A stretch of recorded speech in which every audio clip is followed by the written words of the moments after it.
have to get there. I cannot afford to fail. There's days that I feel like imposter syndrome. You know, what am I doing here? Or, you know, should I even be here? It is hard to believe where you've come from. It's kind of like, Jesus, is this really me? Every year, thousands of students in Ireland begin a life-changing adventure through higher education. But for people with a disability or those from disadvantaged backgrounds, dreams of college have often been just that, a dream.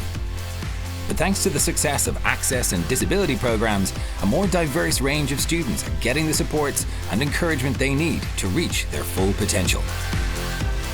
In this series, we follow 7 university students, each with a set of challenging personal circumstances as they negotiate an unprecedented academic year. Stressful, emotional, and uplifting. From this unique class of 2020, these are the stories of their uni life.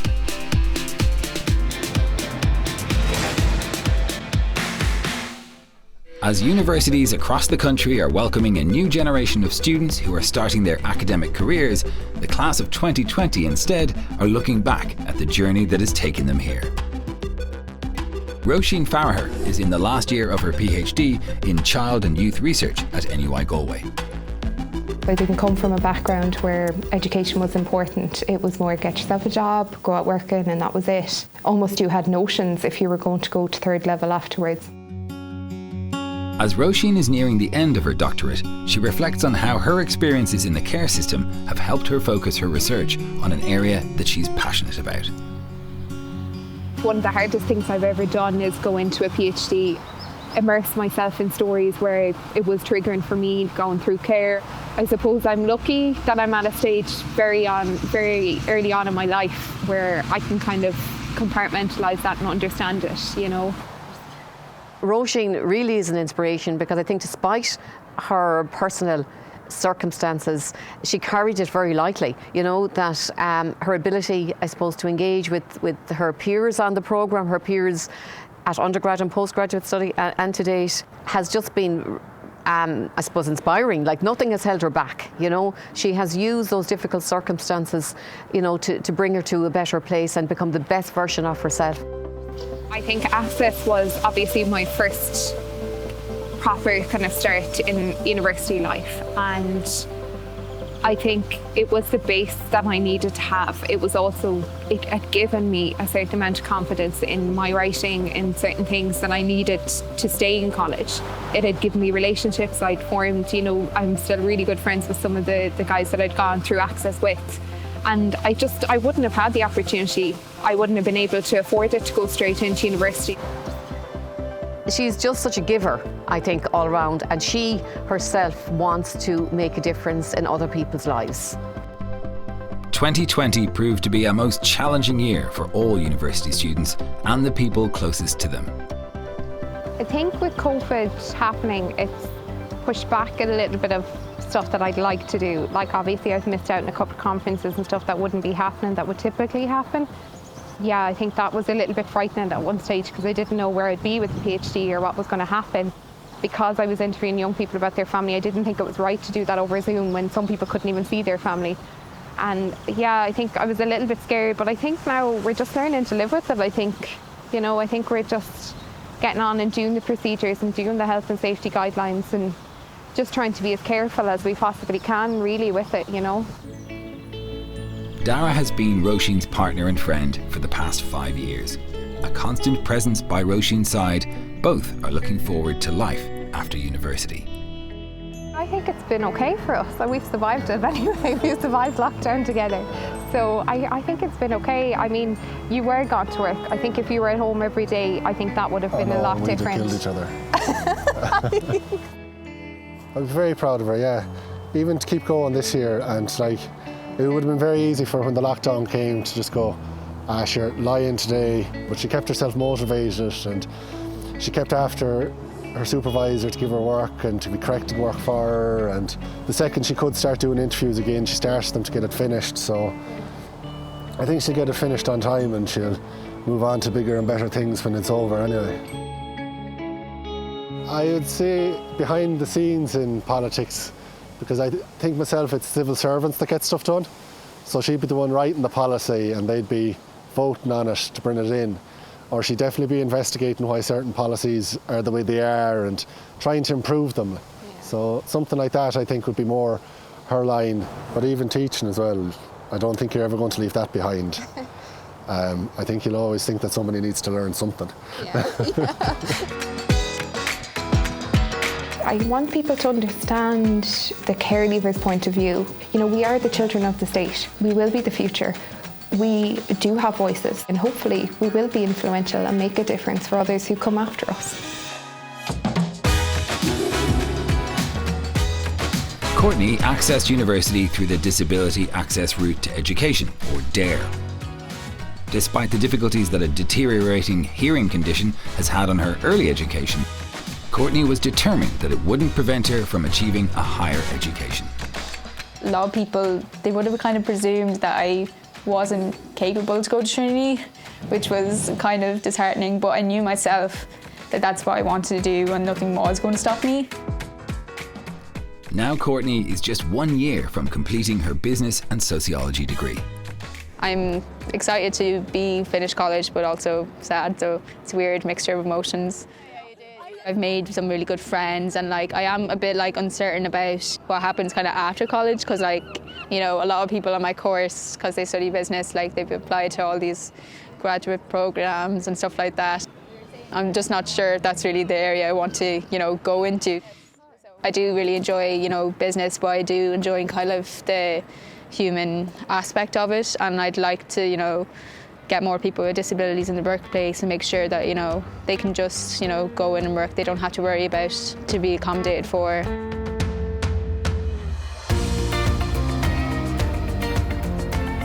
Shaun Fogarty and his mum Greta are heading back to University of Limerick for the start of a new academic year and Shaun's last year as a computer science student. There to meet them is UL's Head of Disability Support Services, Brenda Shinners-Kennedy. Oh my God, what are we facing into? How the preparation's been for the college, Not easy. No, I'd imagine, Every disability officer in the country for the last number of years would have absolutely loved to have been able to say to students, we can give you your stuff online, we can give it to you electronically, we can change your exams into assignments, we can make sure that everything is accessible for you. And then all of a sudden, every educational institution from primary, second level, third level, it all had to change into this. So the accommodations were kind of flying at us, but we weren't ready for them. Shaun made the most of his time during COVID, picking up work from technology company Cloud Assist. So this is a virtual presence unit. Shaun is based in Care in County Tipperary, and he's driving this unit. And Shaun's worked out how to do it using eye tracking software. So that was a fair accomplishment by you, Shaun. Yeah, it was a bit of a challenge at the start, but it is a very handy feature because I can be in office and drive around the building without needing to have somebody carry a laptop. It's just great now because it really demonstrates how far we've come in this country in terms of remote working and being able to do it. Absolutely, yeah. So it's always exciting to see what's going to happen in the future, and I am enjoying it now, and there are plenty of opportunities ahead. So it's great that I have the option where I can say, oh, well, I have 3 or 4 different things that I could do. I could just go and work in the industry, or I could go back and I could do the masters, and it's great to be able to have those opportunities that I wouldn't have been able to see happening maybe 3 or 4 years ago. So it's great to see them coming into fruition now. I feel I'm living my best life at the minute now. Alpha Ike is a regular visitor back to his childhood home in Cavan. It was here that he and his brothers first settled with their foster mother Miranda and her family. I don't know about that. The start was a bit rough, wasn't it? It was. Yeah. Listen, it takes a little bit of time for you to realise that it's okay to be our little mix of cultures. It was definitely a culture shock at the start, so yeah. Yeah. today he's back, this time with a surprise for his foster mum. Well, have you special occasions? No, these are from my mother, yeah. I think I wouldn't even be anywhere near this position that I am without the support of my family, because like they're everything. Like these are the people who keep you in college, because it's difficult out here. If I didn't have them, like I don't know if I'd be here right now talking to you.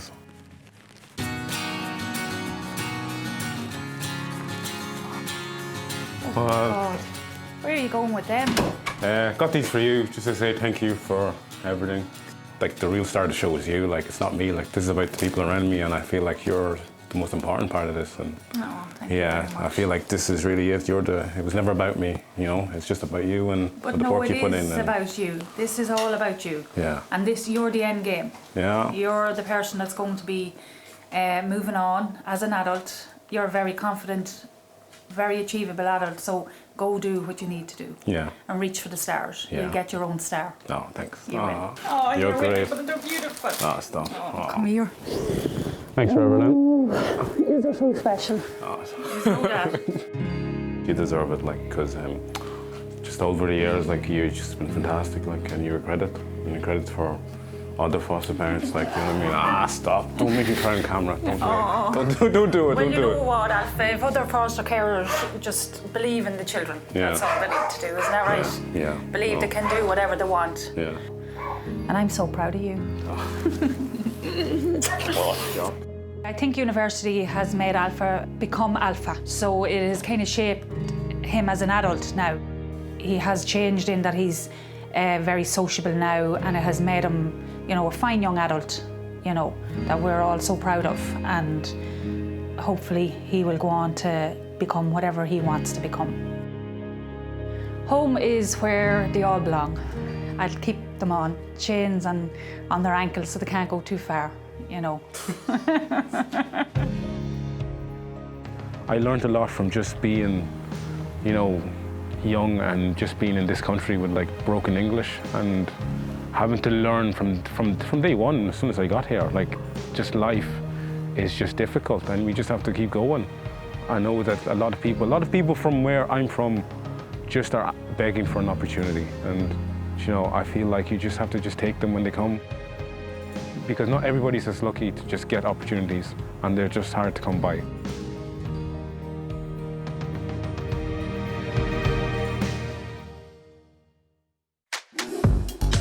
Chrisdina Oinnell wanted nothing more than to be a teacher since she was in secondary school. I was 16 and a teacher did peer teaching, and I got to teach the class, and I got to look out at my peers and I was like, this is what I want to do. After graduating from her Masters of Education course at UCC, she's now based in the north of England and working as a secondary school teacher. I'm absolutely delighted to be here in my new school in the UK and getting to stand in front of students every day. When those seats are filled, my 100% of my attention is on them, and I couldn't be happier here. I could never, in a million years, ever thought that I would be in the UK. I always saw myself in Ireland and probably pretty close to my hometown, but I never saw myself moving at all. I loved every minute of uni. It really allowed me to become the person I am. I had great support from home once I finally got there and proved myself, but the support I had in college was brilliant, and it was something I hadn't been exposed to before. Where I came from, there wasn't much support for people from the travelling community. You went to school, sat at the back and then left. So having someone that comes in from what you see as a posh college and tell you, you can come here to these big buildings that you don't know what's inside of and that you never thought you would even have the opportunity to look inside, when you're actually taught you can actually go in and study in there. It's brilliant, and I hope more people from the travelling community will apply to university. This experience has really helped me grow as a person and really opened my eyes to different things in the world. By just living in the UK, I'm experiencing something not many members of the travelling community get to do as a single woman. It feels great. After being made redundant as a builder 5 years ago, Cathal Blake made a life-changing decision to go to university as a mature student. 4 years ago, I couldn't turn on a laptop. No, I'm not joking when I say that. I couldn't switch on. If you put a laptop in front of me, I'd run. I'll hang that door for you, but I won't switch on a laptop. He's now in the second year of his PhD in psychology. Really, really excited for the future. Really, really looking forward to continuing doing what I'm doing. Oh yeah, we go for a Wix. Good girl. Where I see my future now at the minute, now this could change in an hour, where I see my future at the minute is if I could stay researching in the area I'm in, because I'm really, really interested in that area, and combine maybe teaching with researching. So a job maybe in a third level institution somewhere, that's what I'd see. He has to be somewhere where he can talk all day. He has to use up those amount of words, you know. Cahill's partner Linda has been an important part of Cahill's student life since the very beginning. Midway through his studies, Linda's life hung in the balance when she suffered a brain hemorrhage. I had to take check of my life, to be honest with you. I suppose after what happened to me, I was left with very bad fatigue, which floors me some days. And I suppose I had to realise that I couldn't do what I normally do anymore. Now, Linda is looking at some new education plans of her own. I decided to do something I've always wanted to do, and that's animal care. So I've decided, I've gone back and I'm studying that now. And I suppose my dream of working with animals will come true. Where's your stick? Oh, stop. Come here. What's wrong with you? What? Karl has been absolute inspiration to me because of what he's achieved. And I thought to myself, well, I'm going to show him, you know.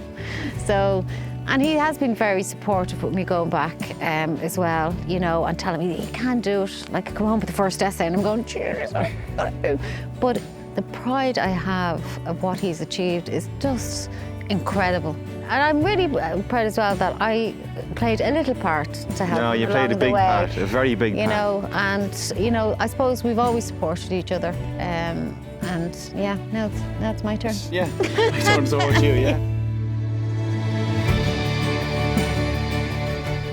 I think after what's happened over the last year, I think we both realise how precious life is, you know, and I'm more in love with Cathal now than I was when I first met him. I am, because I suppose our relationship has grown, and over the last year when he took good care of me and everything else, we just became closer. And I can never see my life without you. No, well, I can't see mine without you either. Well, you know, if you do. So we're in the golden age then.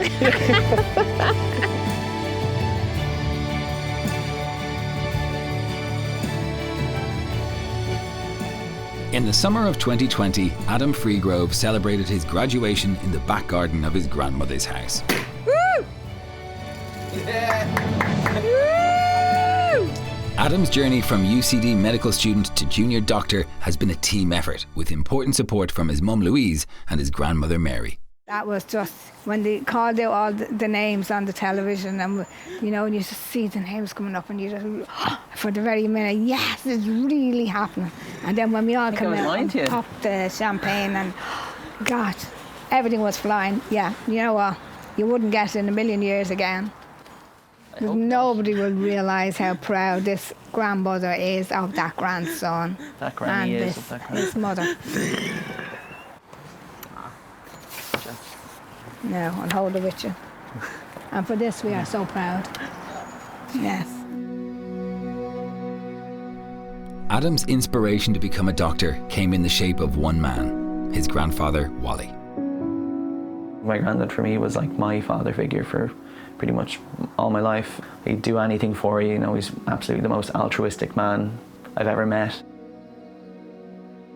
I mean, Wally was just, we had him up on a pedestal. He used to tell all his friends and work and all how, you know, he had great, how Adam was doing, and he was always the topic of his conversation. Yeah, he really had great admiration for Adam. Like, yeah, no, he would have been over the moon, like, I think, as proud as he ever could be. And I mean, my nan still has me proud now, and, you know, I imagine he is, but, sorry. I think the thing, not that I regret most, but I wish most, was that, you know, he would have been able to, sorry, that, like, I just really, really wish he was able to see me graduate, like more than anything. But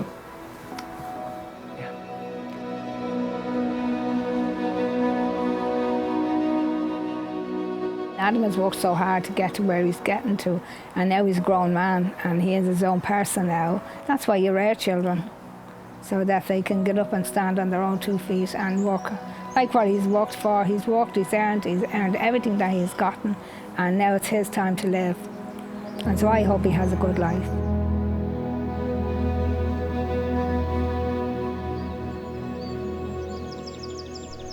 Adam and the rest of the class of 2020 have shared a unique life experience through their time in university.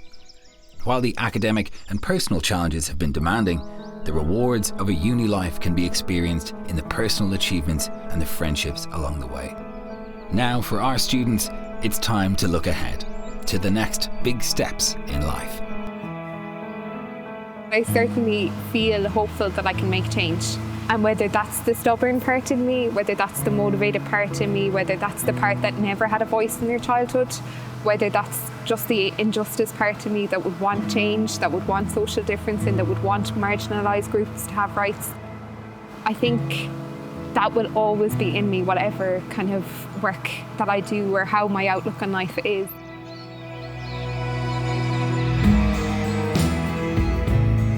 Universal access, I think it should be a fundamental right. I think society is judged on how we treat the weakest members. I feel that there is many people there that have a lot to contribute that don't get the opportunity.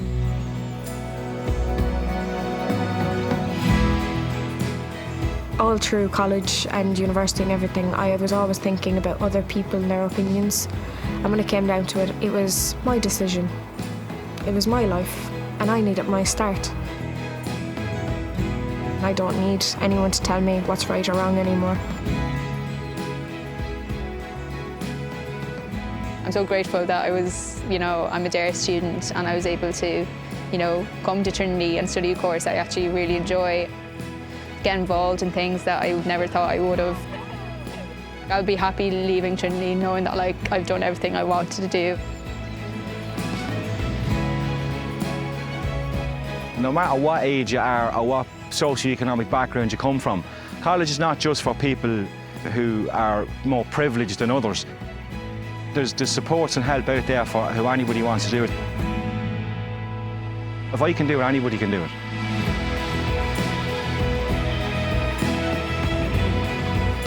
I definitely think education is hope. It gives you hope for tomorrow, hope for a future, hope for maybe something better can happen in the future, to just keep going and hopefully things get better.